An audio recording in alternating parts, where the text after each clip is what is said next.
Hi, on 3 questions this week.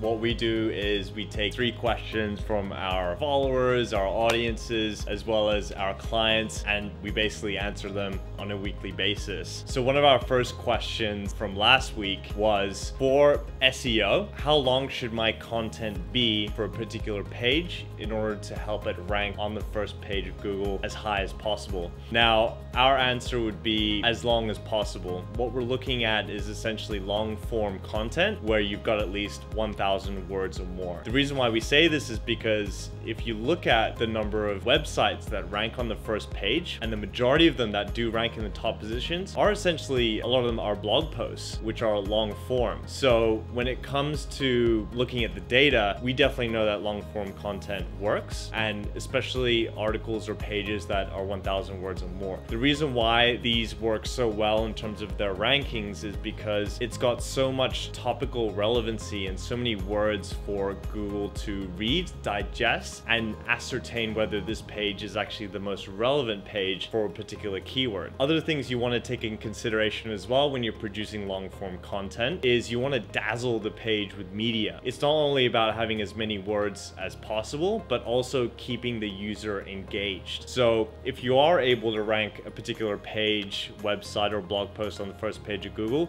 you've got to look at the long click. So getting people to click through the link, staying on the page for as long as possible, and really driving the engagement with time on site related metrics. So if you're able to produce a really engaging article, it's got an amazing headline, you've tactically placed keywords relevant to the topic as well as the keywords you want to rank for throughout the article, and you've included media like videos, infographics, and as much useful information as possible, you should be able to get people engaged on the page and essentially keep them on the page for as long as possible. This will essentially help your rankings over the long term. Now, writing 1,200 words plus per page is just not feasible for a lot of websites, especially, you know, if you're looking at e-commerce websites where a lot of them are product pages, you got like tons of category pages. If you are looking at e-commerce, you'd want to put as many words or set a minimum, let's say around 300 to 500 words per page, and really focus on the pages that are going to be delivering 80% of the value for the business. So identify the 20% of pages that are really going to deliver value, and then focus on optimizing those for having awesome content, as well as you know, at least 300 to 500 words. If you're looking at, you know, brochure type websites or websites that have left around 10 pages, you want to be focusing on those 10 pages and be able to beef them up with enough content and actually break up those pages into what we call keyword silos. So each page is focused around a certain group of keywords, and essentially try to include as much content as possible so that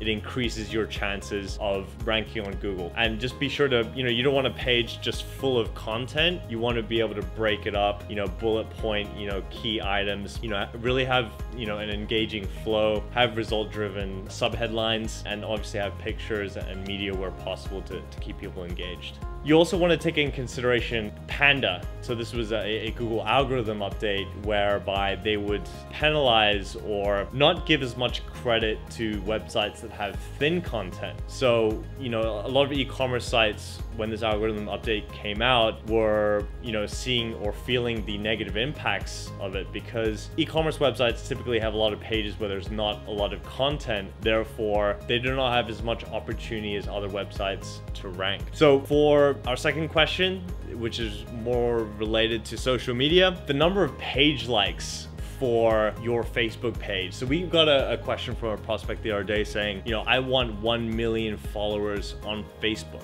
Now, you know, we came to them and we said, okay, well, it's certainly an achievable number. It can take some time. And, you know, there are a few ways to go about it. One way is that we could try to pay to achieve a certain number of likes and followers within a short space of time. Or what we can try to do is focus on creating awesome content, focus on competitions that are going to really drive engagement from true followers of your brand, and try to acquire more followers as well, just through, you know, delivering value. Now, when given those two options, obviously, you know, our prospect at the time said, okay, well, I really want to achieve this number, but are we able to do it, in the way that, we're achieving true followers? In our opinion, you can pay for likes, and it's more of a vanity metric, because really it's not gonna, having 1 million likes does not translate or does not always cause or correlate to business revenue. It does look nice when you go to a Facebook page and you see, 1 million followers, but if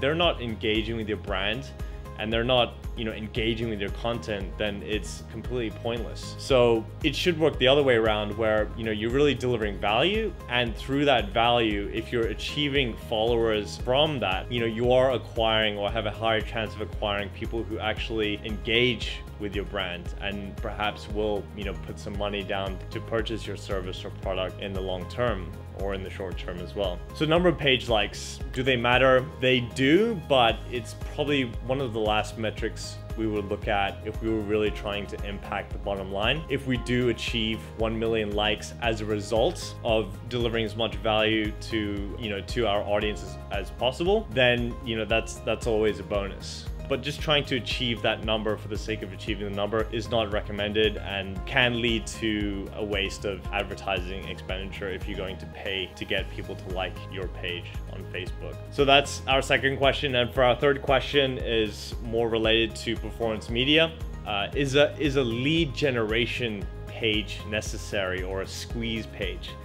Basically what these are, and why it's relevant to pay-per-click or performance media, is that when you're paying to advertise to an audience and you're spending money to reach your audience, if they're going to click through and engage with the ad, because you're paying for it, you really want to maximize the return on investment. And in order to do that, you need to elicit a direct response out of that user if you're advertising. So what we typically do is we set up a lead generation page when we're buying ads, and once people are driven to this page, which is basically a one-page website without any menu items. It's got a form potentially. We put a phone number in the top right-hand corner and squeeze in as much information that the user needs to know in order to make a decision at that particular stage in the funnel, which would be submitting their details, perhaps a name, phone number, email, and perhaps a few other details. And what this can really do is really benefit the advertiser, because you're pushing people down a funnel where they are left with two options. And one is to